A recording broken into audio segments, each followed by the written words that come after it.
Chose promise, chose faite. La plénière du jeudi 8 mai 2025 a été consacrée aux travaux de contrôle parlementaire à travers le traitement de 2 questions orales avec débat adressées à 2 membres du gouvernement, notamment le ministre de la Santé publique, Hygiène et Prévoyance sociale, Dr Samuel Roger Kamba, et le ministre de l'Urbanisme et Habitat, Crispin Badou Panzou. Avec ces 2 buts de contrôle parlementaire, les députés nationaux attendent de respecter au pied de la lettre l'esprit de l'article 100 de la Constitution de la République qui reconnaît aux parlementaires le pouvoir de non seulement voter les lois, mais aussi celui de contrôler le gouvernement, les entreprises publiques ainsi que les établissements et services publics. Avant de débuter le contrôle parlementaire, au cours de cette séance plénière, 8 projets de loi de ratification, dont 7 portés simultanément par les ministres des Finances, celui de la formation professionnelle et celle de Art et Patrimoine. Ces projets de loi ont été examinés puis votés in globo par la représentation nationale. S'agissant de l'ordonnance loi portée par le ministre des Ressources hydrauliques ayant suscité un débat, elle a été envoyée en commission pour un examen approfondi. Pour avoir soulevé cette question cruciale de l'effectivité de la gratuité de la maternité. Nous saluons cette initiative du chef de l'État qui soulage énormément le portefeuille de la population qui en est bénéficiaire. Cependant, la performance de ce projet louable est loin d'être optimale. Le ministre a déclaré que le taux de mortalité maternelle et néonatale était en baisse. L'auguste Assemblée aimerait avoir ici des statistiques fiables, comparatives des années antérieures, parce que de ce qui nous revient, les statistiques actuelles parlent et affichent encore des taux alarmants. L'effectivité de la gratuité de la maternité, c'était une question orale initiée par le collègue par rapport à sa province qui n'avait pas encore vu cette gratuité de la maternité être effective.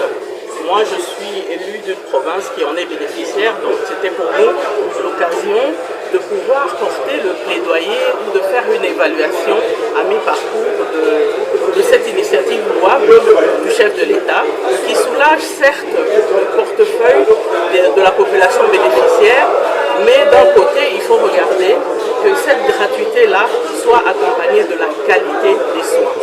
Et ça, c'est le plaidoyer qui concerne les structures qui ont été affiliées à ce programme du chef de l'État. Il faudrait qu'une enquête parlementaire sérieuse soit initiée pour qu'on puisse évaluer si effectivement ces fonds alloués suffisent, si les médicaments arrivent à bon escient et s'ils sont de bonne qualité, parce qu'on assiste à des ruptures de stock et il y a beaucoup de problèmes qui se posent. Ok, merci honorable. La mortalité maternelle affiche encore des chiffres très élevés. C'est vrai que le ministre a dit que ces chiffres ont été améliorés par la gratuité, mais nous disons qu'on doit absolument donner des statistiques comparatives pour pouvoir conclure si effectivement nous atteignons l'objectif de développement durable, parce que nous devons avoir moins de 100 femmes qui décèdent pour 100 000 naissances. Or, ce n'est pas encore le cas parce que nous devons améliorer la qualité. Les femmes donnent naissance, mais il y a un problème au niveau du plateau technique pour recevoir les nouveaux-nés, surtout quand ils sont prématurés. Et il y a encore beaucoup de morts de ce côté-là. Et sans compter que même la prise en charge autour de la grossesse, il y a des préalables. Une femme doit avoir au moins 3 échographies, pas une. Donc en fait, ce programme doit être revu et appliqué de manière correcte pour qu'il n'y ait pas qu'on puisse minimiser effectivement cette mortalité maternelle. Merci honorable. Avec l'afflux de la population qui arrive, les médecins qui les reçoivent travaillent dans des conditions difficiles. Il y a des femmes qui se disputent même pour avoir un lit d'accouchement. Et si les médicaments ne sont pas de qualité, si il n'y a pas tout ce qu'il faut, on assiste justement, malgré que c'est gratuit, en fait c'est pas efficace. Donc il y a des efforts à faire pour que ce soit optimal. Voilà. J'ai une question qui n'a rien à voir avec la question orale avec débat, mais il y a quelques jours, le monde a célébré la journée de la sage-femme, le personnel médical.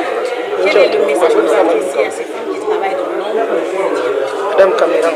Alors, c'est une catégorie de personnes à qui je veux vraiment rendre hommage parce que être une sage-femme, c'est ne pas regarder son heure. Quand une femme arrive et qu'elle doit accoucher, on sait quand elle arrive, mais si elle fait 24 heures, ben, on passe la nuit avec elle et on doit être là pour guetter tous les moments. Et la femme, elle est entre la vie et la mort, donc il faut être en alerte.